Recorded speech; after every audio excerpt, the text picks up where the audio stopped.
Alam mo, nakakatuwa kasi dito sa airport, habang naghihintay kami ng flight namin, yung oras, maraming tao dito. Tapos may nagbigay sa akin si Madam, biglang lumapit yung gusto ko daw ng pasalubong. So binilihan niya ako ng kape at saka yung mga parang chicharon na gawa dito sa Jinsan. Kaya maraming salamat. Punta na natin, kunin ko na.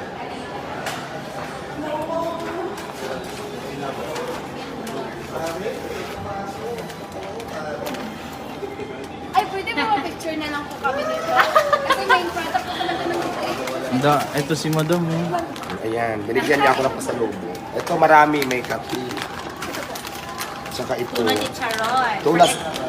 Tuna si Charon palang tawag dito. Di ba, capital city, Jinsan, tuna capital city of the Philippines. Kaya may mga chicharon tuna pala. Ito matitikman na natin.